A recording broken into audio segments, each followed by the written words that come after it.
Bonjour à tous et marhaba de cette semaine en Turquie. Cantonné depuis plus de 20 ans dans l'opposition, le CHP croit de plus en plus en ses chances de remporter une victoire face à Erdogan. Si le nom du candidat à la présidentielle n'a toujours pas été arrêté, les chances de Kemal Kılıçdaroğlu sont de plus en plus fortes. Je suis prêt à être candidat. C'est par ces mots que Kemal Kılıçdaroğlu a fait un pas de plus vers sa candidature à l'élection présidentielle qui devrait se tenir dans 10 mois. Le président du CHP qui aura 74 ans l'année prochaine est vu comme l'anti-Erdogan qui désire opérer une transition du régime actuel présidentiel vers ce qu'il appelle un régime parlementaire renforcé. Issu de la haute fonction publique, originaire de Dersim, ville à majorité kurde et alevi, Kemal Kılıçdaroğlu aime se présenter comme le fruit de l'ascenseur social méritocratique de la République. Après avoir pris la tête du CHP en 2010, Kılıçdaroğlu a essuyé de nombreuses défaites face à un Erdogan qui le ridiculisait en le surnommant directeur général du CHP ou Bay Kemal. Bay est un terme désuet qui était utilisé dans le premier temps de la République, signifiant monsieur. Avec le temps, ce terme est devenu péjoratif, utilisé surtout pour marquer une suffisance de la personne désignée. Raillé par le pouvoir pour son manque de charisme, il a aussi été défié à l'intérieur de son parti lors de différents congrès. Mais Kılıçdaroğlu a tenu bon, en gérant les équilibres internes de son parti qui oppose une ligne de gauche et une ligne nationaliste. Après avoir marché d'Ankara à Istanbul pour dénoncer l'effondrement du système judiciaire, il a entrepris un travail de déconstruction de la polarisation politique. Son parti a remporté les grandes métropoles lors des élections municipales et tente depuis de fédérer les oppositions autour du noyau dur de l'Alliance de la Nation et de ses partenaires, surnommés la Table de 6. Mais l'idée de sa candidature ne semble pas être au goût de tous dans l'opposition. Certains craignent que son appartenance à la minorité alevi le pénalise. Pour d'autres, il existe d'autres candidatures testées contre Erdogan qui remportent de loin les élections, comme Ekrem İmamoğlu et surtout Mansur Yavaş. Mais Kemal Kılıçdaroğlu a fermé la porte à ces candidatures qui signifieraient le basculement de ces municipalités dans le giron de l'AKP. Avec la proposition de sa candidature, le tonton démocrate tente de forcer la main à ses alliés qui font la moue, surtout le İYİ Parti. Pour être victorieux, le candidat de l'opposition devra rallier un éventail large face à Erdogan, allant de la droite nationaliste turque à la gauche autonomiste kurde, deux courants politiques ennemis jurés depuis plus de 4 décennies. Le camp du pouvoir tente de fissurer le bloc de l'opposition en mettant en exergue cette contradiction. Une polémique s'est produite au sein de la coalition de l'opposition cette semaine lorsque le député d'Istanbul de CHP, Gürsel Tekin, a répondu positivement lorsqu'on lui a demandé si le CHP pouvait inclure des ministres du HDP en cas de victoire.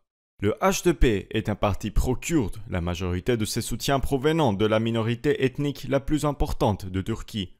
Il a souvent été accusé d'être proche des organisations armées kurdes telles que le PKK, organisation classée comme terroriste par la Turquie et l'Europe. Si d'habitude ces critiques proviennent du MHP et de l'AKP, elles ont été formulées cette fois-ci de l'intérieur de l'opposition, à savoir le İYİ Parti.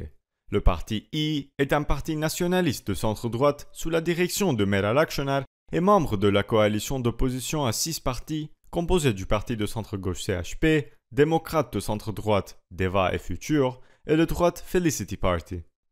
Le chef du parti d'Istanbul, Burak Kavuncu, a critiqué Tekin en disant « Notre président Meral Akşener a déjà abordé cette question dans une émission télévisée. » Le député du parti İYİ, Yavuz Ağralioğlu, a déclaré « Nous ne serons jamais des camarades avec un parti qui ne rompra pas ses liens avec les organisations terroristes. » Lors d'une émission télévisée, Akşener a déclaré « Nous ne nous sommes jamais mêlés des relations que les partis de l'Alliance peuvent avoir avec d'autres partis. Et en retour, chacun doit respecter notre relation avec les autres partis. » En réponse à ces propos du parti İYİ, le porte-parole du HDP, Ebru Günay, a répondu à Akşener en disant « Aucun membre du HDP n'assiérait à la même table que vous. Il ne prendrait même pas le thé dans le même établissement. » Pendant ce temps, le président du CHP, Kemal Kılıçdaroğlu, a tenté de calmer les tensions entre les partis dans un discours qu'il a prononcé lors d'un rassemblement dans la capitale Ankara en disant « Nous sommes une coalition de 6, mais nous voulons vivre ensemble et nous étreindre. Nous essayons de construire une nation où 85 millions de citoyens vivront en harmonie. Pour l'harmonie, le pari ne semble pas être gagné. Ruşen Çakır est revenu sur la place qu'occupe le HDP dans la scène politique turque et du rapport ambivalent qu'entretiennent avec lui les autres partis politiques. L'attitude de l'électorat du HDP durant ces élections présidentielles sera déterminante. Et cette question concerne en premier lieu toute l'opposition. Ne pas abandonner le HDP au camp du pouvoir, ne pas les avoir contre soi, et encore mieux, obtenir leur voix lors des élections. Tout ceci constitue des objectifs légitimes pour l'opposition. C'est donc tout à fait naturellement que le CHP et Kılıçdaroğlu travaillent en ce sens.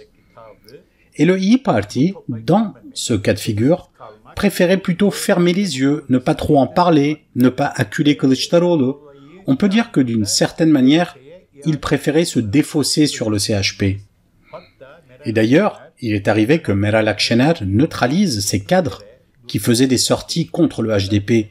Elle se débrouillait pour les rétrograder d'une manière ou d'une autre, comme dans le cas par exemple de Yavuz Ağırelioğlu. Dans le dernier épisode, c'est encore lui qui a dégainé en premier. Mais cette fois-ci, on peut observer un soutien tacite de Meral Akşener, car qui ne dit mot consent. Les autres partis qui composent la table des 6 ne semblent pas avoir de problème particulier avec le HDP.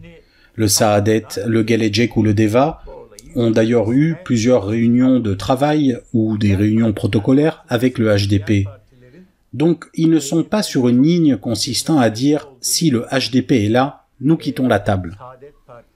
En réalité, le parti de la table des 6 qui pose le plus de problèmes dans les relations avec le HDP est le İYİ Parti, et peut-être dans une moindre mesure le petit parti démocrate.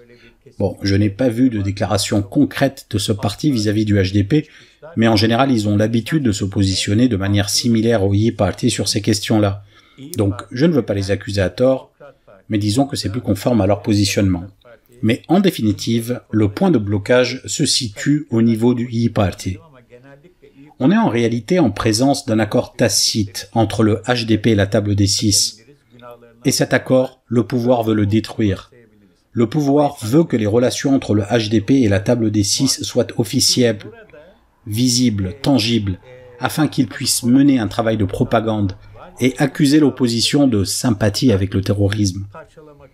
Ils veulent que l'électorat qui s'est détourné de l'AKP et du MHP pour aller vers le İYİ Parti soit troublé, hésite, en entendant cette critique qui dit « Regardez, le İYİ Parti collabore d'une manière indirecte avec les terroristes ». Donc, en diabolisant le HDP à outrance, ils veulent mettre dans le même sac tous ceux qui peuvent se retrouver, à un moment donné, dans le même camp. Mais le pouvoir, tout en désignant le HDP comme des terroristes, presque comme une organisation illégale, et n'hésite pas à traiter de la même manière toute l'opposition, ce pouvoir essaye lui-même de gagner les électeurs du HDP. Donc, la moindre tentative de rapprochement avec cet électorat, lorsqu'il est fait par l'opposition, est presque considéré comme du terrorisme. Mais eux-mêmes n'hésitent pas à le faire d'une manière quasi grossière, en instrumentalisant Abdullah Öcalan, le fondateur du PKK. Ils ont déjà tenté de faire ça en espérant gagner les voix du HDP, ou au minimum, de faire en sorte qu'ils ne votent pas pour l'opposition. On est face à un pouvoir qui estime que tout ce qu'il fait lui-même est légitime et que tout ce que fait l'opposition est quasiment illégal. Tout ce débat tourne en réalité autour d'une autre question, la position critique du HDP et surtout de son électorat qui aura un rôle de faiseur de roi dans les élections présidentielles tout comme dans les élections municipales. C'est leur positionnement qui fera que l'élection présidentielle et même législative basculera en faveur d'un camp ou d'un autre. Il y a aussi une autre question de fond. Dans les débats qui agitent l'opposition, pour connaître le nom du prochain candidat, c'est en réalité autre chose qui est discuté sans trop le nommer. Le rapport au HDP et au-delà du HDP aux Kurdes en général. En effet, à travers les noms, c'est un débat de cette nature qui est conduit. Par exemple, dans les critiques qui sont formulées contre Kemal Kılıçdaroğlu, et en partie contre Ekrem İmamoğlu, il y a une recherche d'un candidat qui puisse gagner sans le soutien des Kurdes. De nombreuses personnes voudraient pouvoir gagner sans avoir à les inclure dans l'équation. Parce que si Kılıçdaroğlu ou dans une moindre mesure Ekrem İmamoğlu gagnent, l'on risque de se dire ils ont été élus avec, d'un côté l'électorat de la table des 6, mais également de l'électorat du HDP. Et cette constatation sera suivie d'une autre question qui sera si le président ou la présidente a été élu en partie avec les voix de l'électorat du HDP, il devra prendre en compte les aspirations de cet électorat. Autrement dit, en exagérant un peu, le vainqueur sera redevable aux Kurdes. Mais certains redoutent cette dette et ne veulent pas en entendre parler. Ils voudraient que les Kurdes ne soient pas inclus dans cette équation, quel que soit leur poids électoral. Cette question dépasse largement l'élection ou la défaite d'Erdogan. Je pense que c'est plus profond que ça. Si l'opposition semble croire en ses chances, c'est en grande partie en raison de la crise économique que traverse la Turquie, plutôt que de l'intelligence politique de ses partis d'opposition. L'Institut statistique de Turquie a annoncé les chiffres officiels de l'inflation, chiffres contestés.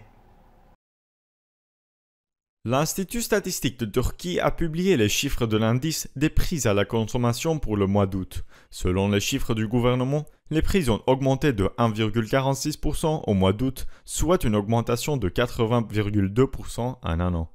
À la même période de l'année dernière, le TSI avait signalé une inflation de 11,7%, entraînant une augmentation de près de 70% au cours des 12 derniers mois. La plus forte augmentation annuelle a été observée dans le transport à 116%, suivi des appareils électroménagers à 92% et au prix des aliments à plus de 90%. Mais ces chiffres officiels sont contestés et d'autres collectifs travaillent sur des chiffres qu'ils jugent plus proches des réalités. Le groupe de recherche indépendant sur l'inflation ENAG indique que l'indice des prix à la consommation a augmenté de 5,8% ce mois-ci et a dépassé 5,81% à l'année. Selon l'ENAG, la part du lion de l'augmentation mensuelle de l'IPC provient des biens et services à 23,7%, soit 10 fois plus que le chiffre rapporté par le TSI. Le taux d'inflation des prix des biens et services est encore exacerbé par la flambée des prix de l'énergie. Au cours de la seule période de 12 derniers mois, la Turquie a connu une hausse de 399% du prix de l'électricité, frappant plus durement les secteurs industriels. De plus, la lire était à un nouveau bas record cette semaine à 18,24 pour un dollar en prévision de la hausse du taux de la Banque centrale américaine et de la hausse des taux de la Banque centrale européenne de 75 points de base.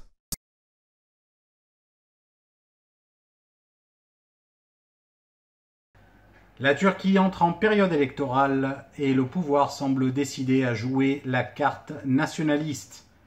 Rien de mieux qu'une passe d'armes et une attitude martiale vis-à-vis de la Grèce.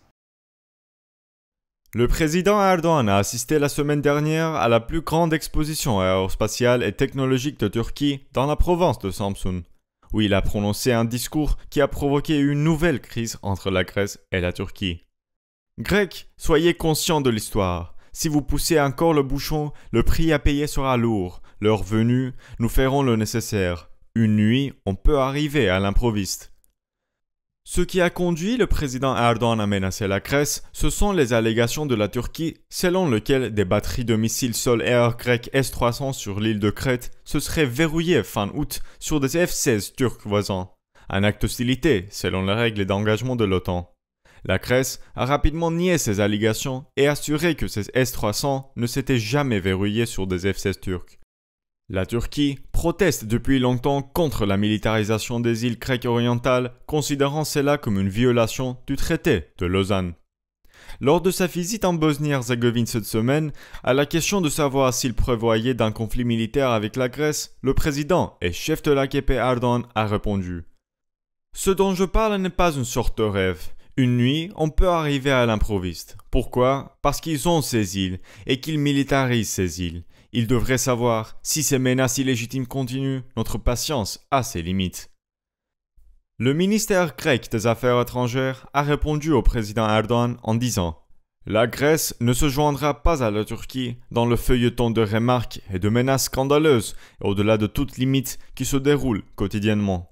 Nous informerons immédiatement nos alliés et partenaires du contenu des déclarations provocatrices de ces derniers jours. » Les autorités grecques ont déposé des plaintes officielles auprès de l'ONU et de l'OTAN concernant cette rhétorique.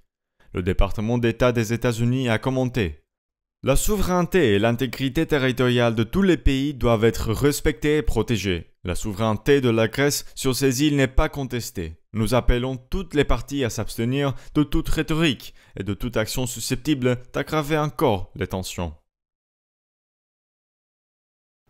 Merci à tous de nous avoir suivis et à la semaine prochaine. Passez une excellente semaine.